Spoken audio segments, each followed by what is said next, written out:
Hey, how's it going, everybody, and welcome back into the SFS channel. My name's Gavin, and today we've got 5 running back trade targets for Week 4 fantasy football action here. We're closing in on the quarter-way mark of the season, and now it's time to go out and make some moves that can help your rosters for the rest of the year. Typically, the trend for us on the channel has been to go out and target buy low options, but this week we've got a little bit of a mix of those type of players in addition to guys who I think you just want their usage in offensive production and whatever role they play for their team, you want that in your fantasy lineups here moving forward. So without further ado, if you're new around here to the channel, drop down and click that subscribe button and turn that bell on so you're never late for an episode or miss a piece of content. We post a ton of stuff daily, and this is one of just 3 episodes coming to you on Monday morning here this week. So without further ado, thank you all for tuning in. Let's hit that intro and get straight in to our first must-buy running back.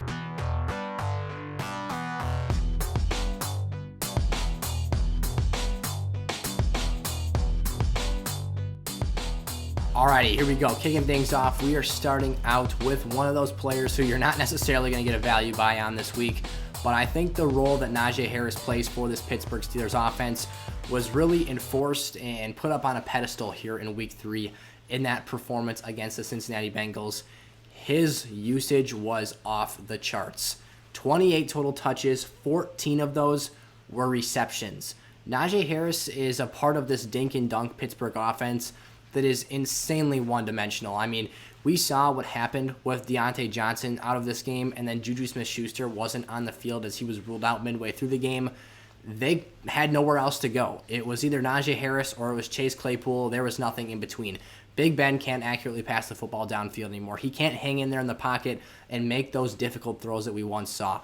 They have to make their money around the line of scrimmage. And when Najee is a very competent receiving back, you see here, 14 receptions is a ridiculous number to be at. It doesn't matter that he's not being incredibly efficient with his touches or doing anything too spectacular because his line isn't that great.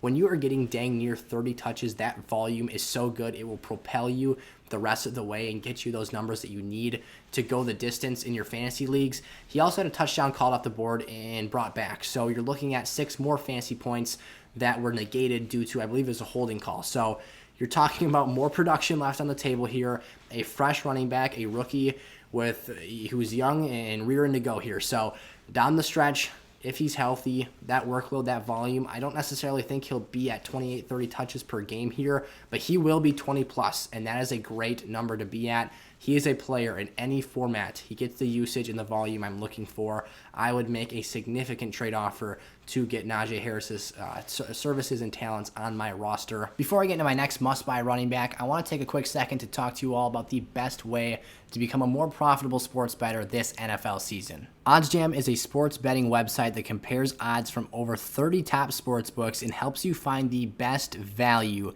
regardless of which side of the line you're betting on. By heading over to the odds drop-down menu, you can select the sport of your choice. Obviously, we chose football, and check out the most relevant up-and-coming games and matchups. So, for example, tonight we've got the Dallas Cowboys and the Philadelphia Eagles squaring it off on Monday Night Football.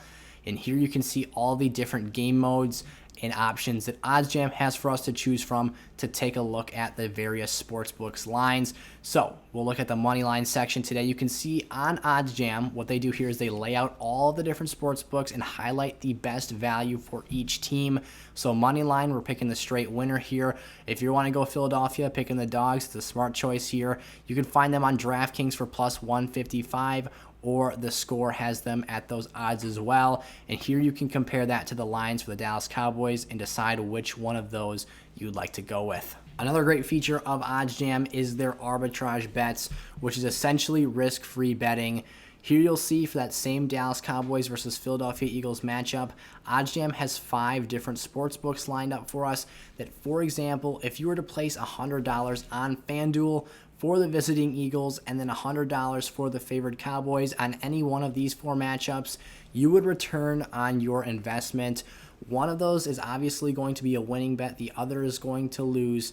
but that winning bet will return a profit to you, and here you can see that return value. By signing up for additional membership features on OddsJam, you can find more profitable sports betting opportunities out there. You can sign up for your free OddsJam account today by heading down into the description of today's video and checking out either their website or their Twitter account, which I've posted as well. Alrighty, one more time, OddsJam, go check them out. All of their information can be found at the top of the description of today's video. Bouncing back into our running backs, we've got 4 to go here in today's episode. Damien Harris had a really rough game on Sunday afternoon against the Saints, but this is a quality running back too with a very safe floor on a week-to-week basis in normal matchups that I think we can trust going down the stretch here. And despite that ugly game, again, he did not play well at all. 8 touches and just 11 yards from scrimmage against this New Orleans Saints defense.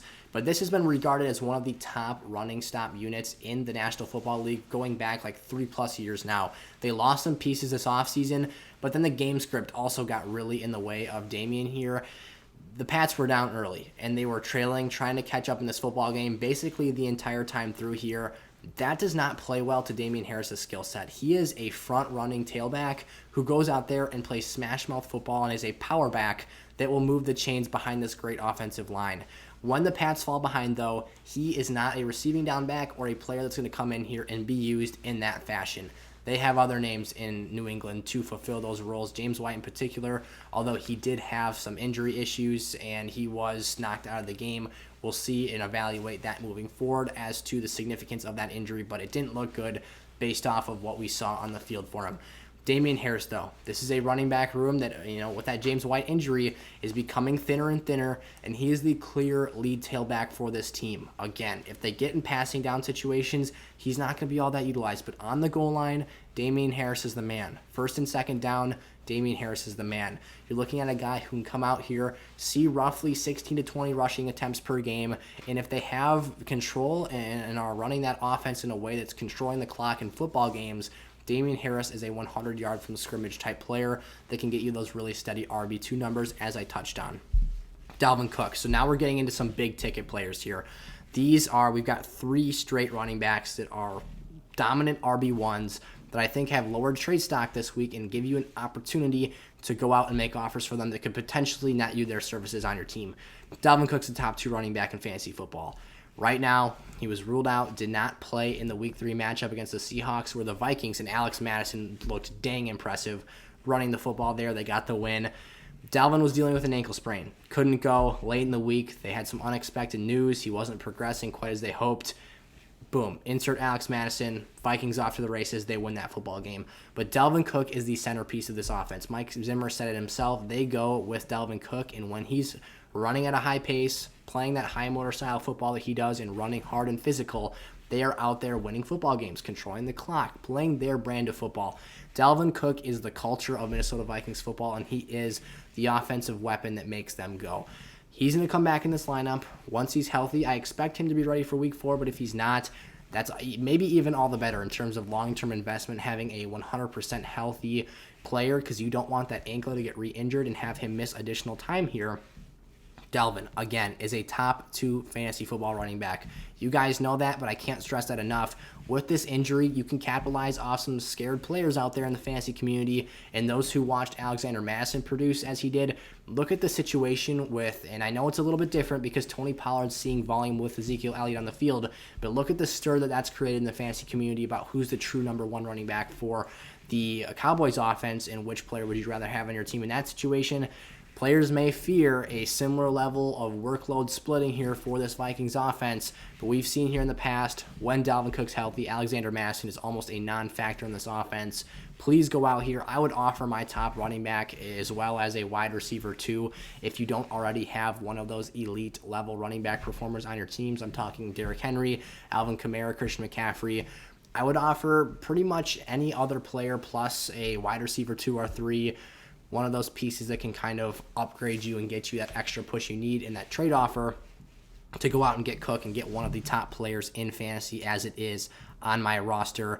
Nick Chubb here. Now, he is not injured, didn't have necessarily a terrible fantasy week, but outside of standard scoring, his production wasn't all that fantastic. 8 points flat in half PPR scoring or full PPR scoring.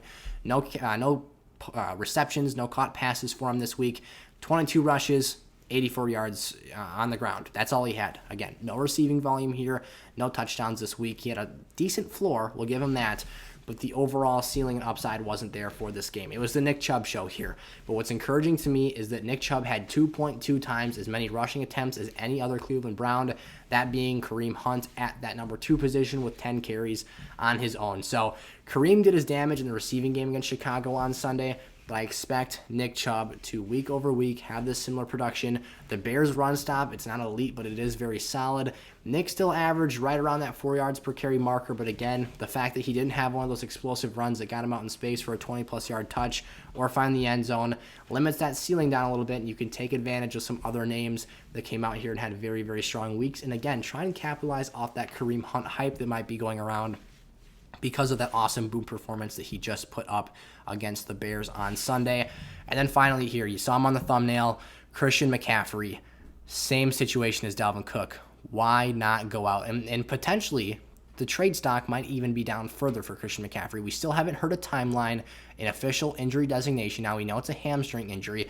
And of course, if this is a long-term 6 to 8 week injury, maybe you pull back a little bit and are a little bit more cautious here. But at the time of recording this video, right after Sunday Night Football, it looks like Christian McCaffrey is going to be missing, my estimation, and I'm no doctor, but it would be between 1 and 4 weeks. That's, I think, very common, very generous. He didn't actually get hit on the play in his hamstrings when he got injured. He pulled it on what looked like a cut. So to me, that screams that this is more of a tweak and less of a significant injury. We saw Austin Eckler have a relatively serious hamstring issue last year. Hamstring strain, rather. He missed about 6 weeks, I think, if I can remember that properly. He came back and finished the fantasy season very productively. Now, hamstrings can be very bothersome. It's very easy to re-injure them if you don't recover and heal them properly before hitting the field again. But I think this Panthers training staff is going to take care of Christian McCaffrey. Obviously, in the meantime, this opens up major work and opportunity for Chuba Hubbard, but they're going to get him back on the field. Christian McCaffrey is the best player in fantasy football when he's healthy and available. When you add up his just overall scrimmage yardage usage, the rushing and receiving value he puts together to have these monster games, even if he doesn't score touchdowns, it's insane. So I would offer, again, my running back 1, I don't care who that is right now at Austin. I'd offer Austin Eckler and a wide receiver 2 for Christian McCaffrey. I'd offer Jonathan Taylor and a wide receiver 2. Almost any combination of non-elite fantasy running backs plus another borderline starting wideout would get the job done for me. Obviously, you can only afford to make these trades, and very few will have the luxury to actually go out and make this a trade target.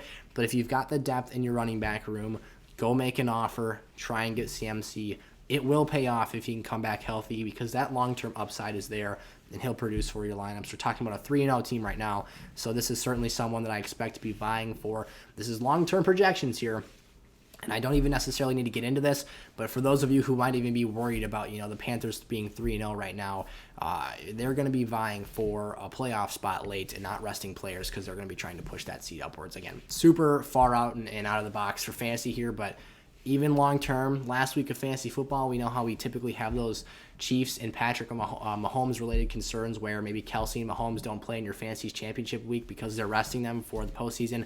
That's not going to be the Panthers. So for what it's worth, that's not going to be an issue for your fantasy leagues this year. Alrighty, those were 5 must-target running backs for Week 4 NFL action. Now, again, there's various angles to approach and attack each of these different trade situations. If you've got questions for your individual leagues, post those down in the comment section below, and I'd be happy to get back to you and help you to the best of my ability get a deal done and acquire one of these players on your teams. And by no means are these 5 players the only 5 that I go out and target in trades this week. So let me know if you've got any other situations out there. Again, I'd be happy to help you with those as well. So thank you all so much for tuning into today's episode. I will see you guys tomorrow. Peace out.